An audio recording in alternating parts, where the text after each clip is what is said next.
Greetings, young and rising. So today we come with an interesting topic, something that troubles a number of us, especially those who are just leaving school, in school, or are trying to get through into their very first job or first employment. So today we just want to cover from the time you see an advert to your first week at work, just covering this part. So many people get troubled when they see an advert. One thing I need to tell you first is that adverts are flighted out there because they actually work. A lot of us, we don't even apply. We just feel like they advertise when they already have their person, and so I may not be needed. While that is a reality, there is also a chance that you are still needed. You don't lose anything by applying, so go ahead and apply. But what's the process of applying? You don't just apply from nowhere. First of all, do your research. Find out who is it that has shared this advert. What do they do? Do I really qualify to be with them? Do I have the necessary skill set that they are looking at? We are so used to just modifying the CV to sound the exact way that it is needed there. But let me tell you something. The application process is not exactly what you think it is. It is something that defines your confidence. So you can apply for 9 jobs which you don't qualify and go for 9 interviews and lose all of them. And you think nothing has happened, I'll just apply again. The issue is that works on your self-esteem. That works on your confidence. So if you lose 4 interviews in a row, you might start looking down at yourself in a way. So you need to make sure that you apply something that is relevant to you, so that when you sit in an interview and you answer questions, even if you lose the job, you have the confidence that at least I said what I knew. Don't take yourself in an environment where you'll be embarrassed. That's one tip for you there. Then, before you apply, like I said, do research to understand the organization that you are trying to apply into. Before you get to understanding the job, understand the organization itself. What is their vision? What is their mission? Where do they operate? Who are involved?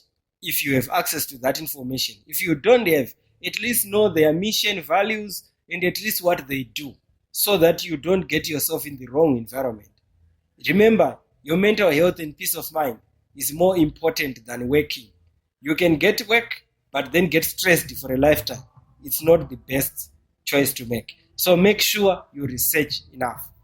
After you research, the next thing is you have got to be honest with yourself whether you should really apply for that job or you shouldn't. Don't just apply from nowhere. Be sure that you should apply. Then, when you apply, there are relatively, I think we can say 3 things that you usually should have when you are applying. This is first, the qualifications that they are asking for. Second, the skills that they are asking for. And third, the availability, that if they give you the job, you can actually do it. So, when you are applying, you should know everyone who is applying already has the same skills or something almost similar or something that is worthy for them to be called for the interview. So at the application level, try to be honest in terms of your qualifications and skills. This is very important because people are not employing your degree. In fact, they don't really care about your degree that much. Your degree is called a screening point. We are using it to limit the number of people who come for the interview. We are not really using it because we want that degree. No. We just want to make sure not 1,000 people come to our workplace looking for the job. So we have to make sure sometimes we need security guards, but we will actually say we need 6 O levels. The idea is we just want to limit the number of people who will come. So be honest there. Don't need to lie because it's a minimum standard. Then when it comes to your skills, this is what distinguishes you from others. So make sure you share as much as you can about your skills. And then there's another thing that you should do. Don't just send a CV. You just go to your email, you attach the CV, and you put a note, find my CV for your perusal. My friend, why should I peruse your CV? You know, one thing you should know is people who are doing the recruitment are also busy people. They have lots of things to do. And they shouldn't be looking into all CVs before they know who to take. Attach a motivational letter there, an application letter. When they read that one, they know who they are talking to. They know exactly whether you apply, you qualify, or you don't. Then make sure that you submit what is needed. When they say we need a resume, submit a resume. When they say we need a CV, submit a CV. If you don't know the difference, Google it. That's why you have internet. That's why you have social media. Ask. They have said we need this. How exactly is it structured? So you give things in a uniform way. The reason why it's done this way is because nowadays we use technology. When your CVs come, we might just have our own system where we feed all the CVs and they are compared there electronically by a system. Then we tell you bring a CV and then you bring a resume. Your resume will not have certain information that the CV will have. And then the system will just electronically compare those things and say this one is incomplete. It's because you just didn't follow an instruction and you fail at the point of screening. Very important again is the fact that you should make sure you have put in the contact information that is directed to you and readily accessible. Imagine I'm supposed to call 15 people who have applied and your number says not reachable 3 times.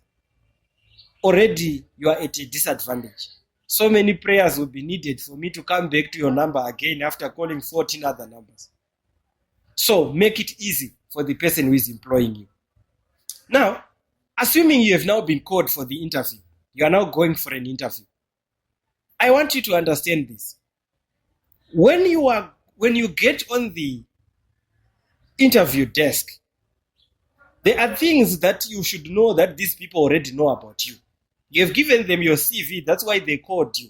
They called you because they already know you have the qualifications they need. They know where you land. They know everything. So when they are asking you to tell them about you, they need to know what value you are bringing to their organization. What skills do you have that you are bringing? What makes you different from everyone else we are interviewing? So if you sit there and you say, my name is Joylene, I am female, and I landed this university, I have this degree. Generally, you have told us what's in your CV. So why did you waste our time? Say something that adds value to you. So you have said something that adds value to you. They will ask you things. Usually, they ask you what you have put in your CV, plus what is relevant to them. So if you are not careful and you lie in your CV, that is exactly what you are going to be asked, but you'll be asked in other words. Then you go towards the south when you wrote in the north, and then you lose it. Because you don't lose it because you don't know what you are saying, but you lose it because you are a liar, you are dishonest. And if we give you the job, you are most likely to lie to us more. So whenever you are asked what you don't know, just be open and honest that you don't know that. Don't lie. Because when you lie, as an employer, I am telling myself it means this person might not do anything, but they will still give me a report. Because they are so creative that right here they are saying things that don't exist. You need to be careful about that. Now, you go through the questions, they ask you all the questions, and you do so well. You perform, and you are leaving. They will usually tell you that we might call you during this period or this period, and you might feel like you need to follow up. Don't do the follow-up before the expiration of the period that they told you. And use the formal communication or whatever communication method you would have used originally. You can use the same to follow up if you feel like the period has lapsed, which they would have informed you or advised you. Now, finally, let's assume you've got the job. They have called you to come for work. What then do you do? How do you get there? I need you to understand something. Life is political. There is politics everywhere. You don't know how you got there. You actually don't know who favored you, who didn't, who wanted you there, who didn't want you there. So when you get there, be professional. Focus on your job. Don't focus on people. Don't be too quick to get into people's issues. Focus on your work and why you are there. That is why you are employed. Do just that. Make sure you do your things to the point. Follow your job description. Follow every guidance that you have received, and that will make you an easier to work with employee.